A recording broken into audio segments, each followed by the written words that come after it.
Hey guys, it's Alex, and in today's video, I want to show you how to structure your Google Ads campaigns for your bed and breakfast. So, if you're not running Google Ads for your bed and breakfast, you are missing out on a lot of bookings. It's the best way to generate consistent bookings for your bed and breakfast. Just to quickly show you why, for anybody searching bed and breakfast in the Adirondacks, right? You have 1, 2, 3 ads that you're competing with, right? Booking.com is one of them. Unfortunately, you have the structured snippets here, and then you have the Google Business Profile map pack, and then finally you will start to see organic results.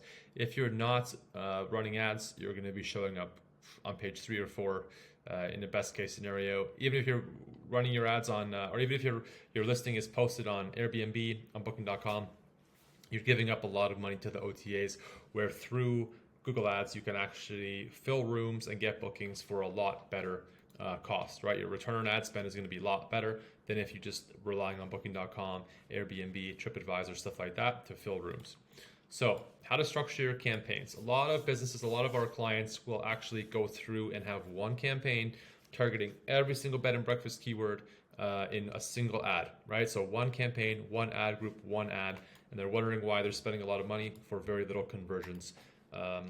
If that's a problem you're having, this is going to help you fix it. And if you're just planning on setting up your Google Ads, this is how you're going to want to structure your campaigns. By the way, if you need help running your ads for your bed and breakfast, or if you have questions about your current ad strategy, you can click the link down below and book a free consultation call with me. Happy to take a look at your campaigns, happy to answer any questions you might have and see if there's any opportunity for us to work together. In any case, what you do on your Google Ads homepage is from your homepage, click on Tools, and then Discover New Keywords.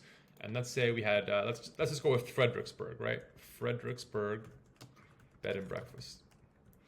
And now you want to set the location to America or United States as a whole. You could do North America, but United States as a whole, because this is where the bulk of your business is going to come from, other people within the States. You could do just the East Coast or the few states around you, right? That could make sense as well. But you'll have to check your own data, your own analytics to see if that makes sense for your business. From here, you just click on Get Results.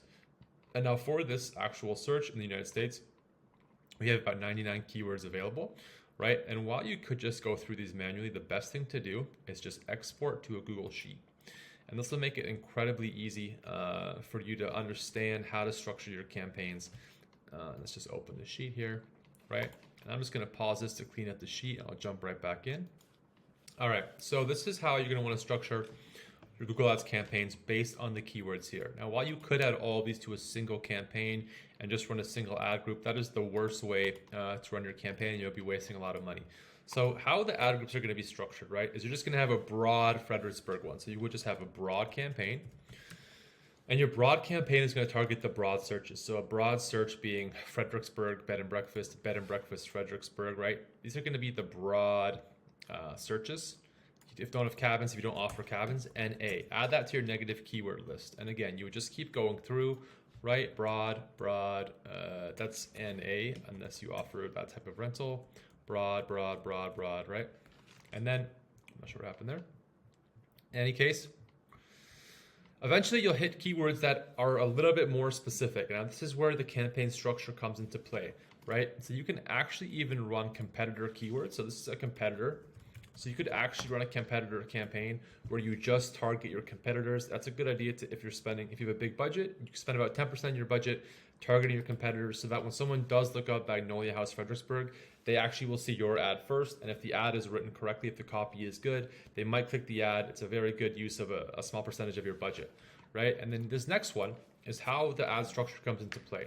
So this one, if you do offer a hot tub, for example, right, you would want to have a hot tub ad group, right? Hot tub. This way that anybody the traffic that you send from this ad, they would want to land on a page on your website where you're actually promoting the hot tub as a feature, right? Not the home page, not like a rooms page. Send the traffic from this keywords in this ad group or in this campaign to the page on your site that covers, that explains, provides photos, and goes over the features of your rooms with a hot tub or an actual dedicated hot tub landing page. Because somebody that's looking for this, they probably really want a hot tub. If you send them to the right page where you go over the features and explain how you have a hot tub, people love it, for example, they are a lot more likely to book than if they land on the home page where you're targeting just broad bed and breakfast keywords, right? And this one, for example, downtown, right? Main Street. These might be the same things in Fredericksburg. I'm not sure, but there's a few that have Main Street, right? This needs to be sent in, this needs to be in its own campaign, or sorry, in its own ad group, so that you're targeting people looking specifically for a bed and breakfast on Main Street, right? That's in your heading, that's in your copy. And then when you send them to the page, you are mentioning your location. If it's close to Main Street or on Main Street or close to downtown or in downtown, right? These are the features you want to mention in the ad headlines, in the ad copy, and on the page that you send traffic to. Don't send this traffic to the homepage or you'll have very bad conversion rates. Same here, romantic, right? This would be a romantic ad group where you would send people to a page on your site that goes over how romantic your bed and breakfast is. Maybe you have romantic plans or features or add-ons, right? So that when they see the ad that talks about your romantic bed and breakfast, the copy says romantic, you know, great for couples, whatever, and they land on a page that's about how romantic your bed and breakfast is, they're exponentially more likely to book than if they just land on the homepage for the broad bed and breakfast search. And as you can see, there are a few options. As you go through the keywords, you will find a number of, you know, cheap, if you did even want to book on that. That alone could have its own ad group if you are, you know, one of the more affordable bed and breakfasts in Fredericksburg. But this should give you a better idea of how to structure your ad campaigns, right? Make sure you're adding ad groups for very specific topics and themes that people are looking for on Google, just so that you're a lot more likely to get a booking.